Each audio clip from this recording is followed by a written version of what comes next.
Is an internal pelvic exam possible with vaginismus? Yes and no. Vaginismus has a physical component, which is muscle problem. It also has a psychological component, which is fear, stress, feeling scared, feeling anxious. If somebody is having a big emotional piece, we are usually not doing an internal exam because that is going to trigger more fear, more pain, and almost medical trauma. If somebody is able to insert a tampon or is able to have a doctor's exam, we might start there. There are so many things you can do to help tight pelvic muscles without even putting a finger inside the vagina, that if that is the patient's preference, it is very possible to treat vaginismus successfully without a doctor doing a vaginal exam, right? A great example would be during COVID. We treated a lot of vaginismus patients. I never saw them in person. It's possible to do that.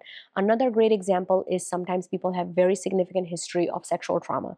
Sometimes I'm treating younger patients who are very young. So I'm not doing internal exams because invasive exams are too hard in those population, right? So we're not doing that for those reasons. So are they necessary? Vaginal exam gives you direct information about pelvic muscles, so we are able to make changes really fast.